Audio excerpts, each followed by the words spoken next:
So for those that aren't aware, the coalition, we unite over 180 different nonprofit organizations throughout the 4 states in the watershed.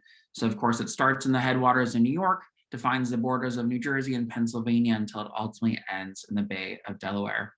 Alongside these 180 organizations, we're really working to preserve and protect the watershed through policy, outreach, and collaboration on both the federal and state levels. So we partner really regularly with Friends of the Upper Delaware and other New York entities on both state and federal legislation. So thank you all who have contributed to some of our successes. We love doing this work alongside all of you. And really our members, they range from, watershed education groups to those national entities that focus solely on environmental policy. And really together, we're advancing that sound policy that is rooted in science to promote clean drinking water for the 13.3 million residents throughout the basin that depend on the Delaware watershed. And what's unique about the coalition is that we're membership driven, right? So biannually, we determine the coalition's priorities. You heard some of them from Julie and others throughout the presentation, what we're going to be working on for the year ahead. And once those are determined, we kind of co-create work plans to decide how are we going to navigate or approach these policies and priorities and really be unified in our advocacy and our approach. But I'm going to transition to some of the federal work. That's why we're all here, right, to discuss. So on the federal level, a top priority for the coalition, and I know our partners, is ensuring that the Delaware River Basin Restoration Program, otherwise known as the acronym DRBRP, grows in funding each and every year. And for us, it's really vital that we advance funding restoration projects that further help us protect our drinking water, community health, and really the overall economic prosperity throughout the 4-state region. Funny enough, the coalition, we were formed back in 2012, and we got our start in advocating for federal funding that would benefit the basin.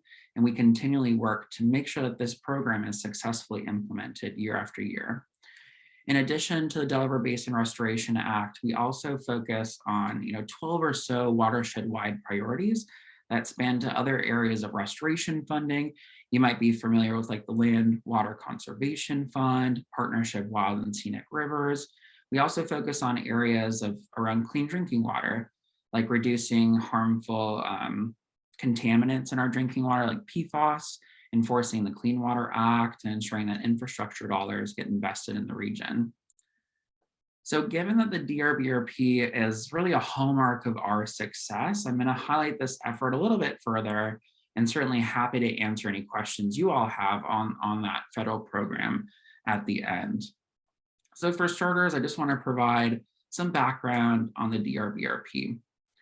So in 2016, the coalition, we celebrated the passage of the Delaware River Basin Conservation Act, and that established the first ever federal program for the entire Delaware River watershed. So pretty historic, and again, that was in 2016. The act, it guides and supports federal, state, regional, and local partners to really collaboratively identify and prioritize and implement habitat restoration and conservation activities within the 4-state region. It also directed the U.S. Fish and Wildlife Service to create and facilitate the DRBRP, which is a non-regulatory effort, and that leverages private investment to on-the-ground restoration projects. So, since 2016, it was about another year and a half of sustained advocacy efforts. The coalition and our partners, we actually got Congress to approve $5 million in the fiscal year FY18 of the Delaware Basin Restoration Program that really allowed money to finally start flowing to local and conservation projects throughout the region. And this represented the first time in history that federal dollars were invested into the watershed for restoration purposes. So we saw on the state side, that happened through the Environmental Protection Fund, historic last year, in the state, and now this is the federal program. So they really go hand in hand here.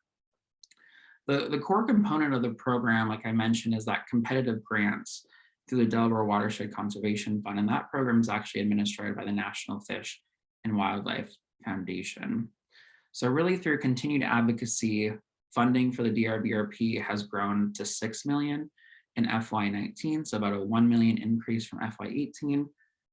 9.7 million in FY20 to then now 10 million in FY21 to 10.5 million in FY22. So we're really hopeful, that we keep that increase going, right? It's slow, it's steady, but it's continued investment in the watershed in the region. So we want to see that increase in the amount to about 15 million. And when you think about it, 2018 really wasn't that long ago, but it's now become a national model for similar restoration programs across the country. They're trying to implement something very similar for the Hudson. You see similar programs for the Chesapeake. So it's kind of neat that our region is on the forefront and we become a national model that others want to follow. So with all that said in the background on that program, the coalition and environmental partners were really heavily influencing Congress on how much money is designated or appropriated to these respective programs. So as noted in fiscal year 23, the coalition is supporting an increase to DRBRP in the amount of 15 million. These dollars would continue the success of the program and also work to address some of the issues that face the watershed currently. So far with that effort, 10.5 million was included in the Senate appropriations bill, which of course is lower than what the coalition advocated for. We're now working with the Delaware River Watershed Caucus, which is comprised of about 20 House members in Washington, D.C. That effort is led previously by Congressman Delgado, but now is filled by Congresswoman Lisa Burt Rochester and then Congressman Brian Fitzpatrick. We're working with those folks to obtain the House Interior Appropriations number at 13.5 million instead.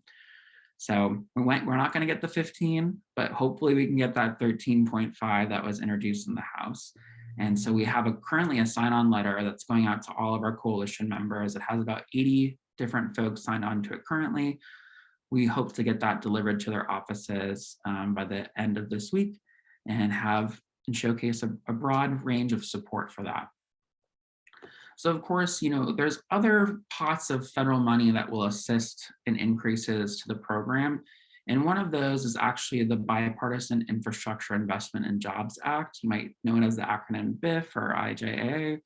And that actually included 26 million in supplemental funding over the next 5 years to the DRBRP. And that comes to probably about 5.2 million in addition to whatever is appropriated each and every year. So that supplemental money, it goes on top of whatever is appropriated. Really what we're finding though is the challenge with supplemental funding is ensuring that Congress doesn't lessen its appropriations amount because that 5.2 million will automatically be awarded annually. So certainly in the coming years, as that bipartisan infrastructure legislation is rolled out, we're going to continue to advocate for increases to the program with the addition of that infrastructure funding received. I'll mention that another priority that's tied to this for the coalition is just to ensure that the Delaware Basin Conservation Act, which again created the DRBRP, gets reauthorized before it expires in September of 2023. So it's less than a year away before this act expires.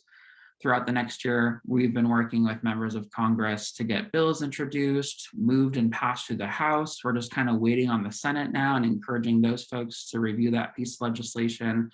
So that way it can be, continued and have success. And another part of our strategy in kind of amplifying the program and the region is to illustrate the on-the-ground projects and to host press events with our partner organizations that receive funding to make sure that lawmakers are connected, they see the value and benefit, and that way when they're in Congress, they can advocate for it and know that it's happening within their district, that money is coming through and flowing in. We've done those events with FEDR. They've been wonderful recipients of the Delaware Watershed Conservation Fund, and we'll continue to do that to amplify the success of it even more and more.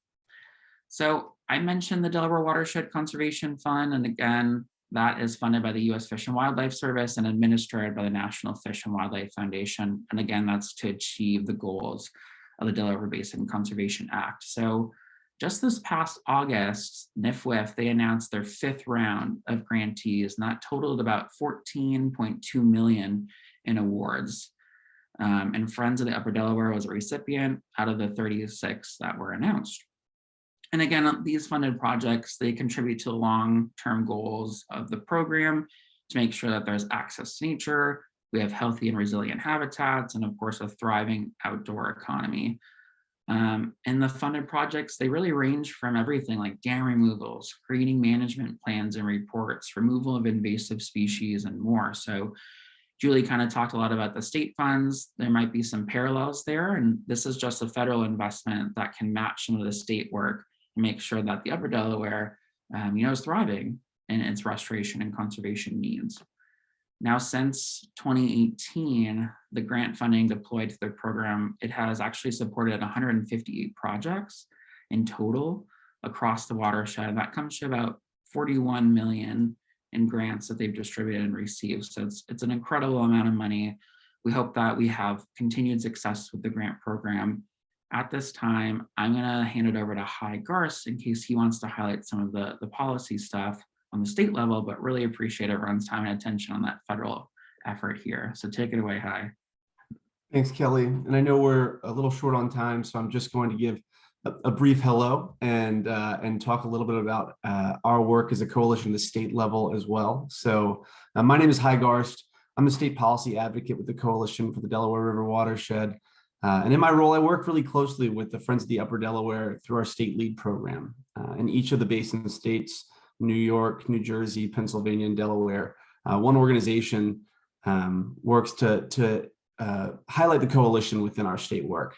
And FUDR has been an invaluable partner of the coalitions since the state lead program started in 2016.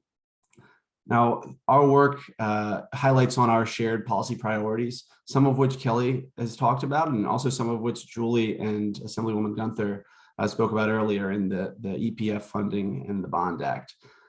Our work is primarily focused on advocating for a spotlight to be shown on the Upper Delaware region, on the river, and for us that's important because we understand that the watershed needs to be managed watershed wide, but also that a spotlight is shown on the Upper Delaware because the communities within it have needs as well. And so between the headwaters and the repercussions, both positive and negative, the actions and the headwaters can have downstream, and the needs within the community.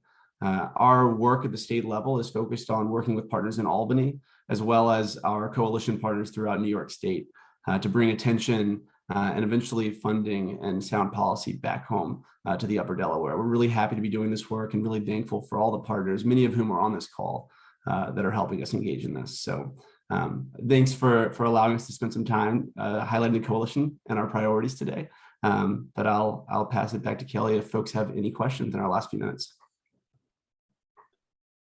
Yeah, thanks, Hai. That's really appreciated. Sherry, Jeff, FUDR, any questions?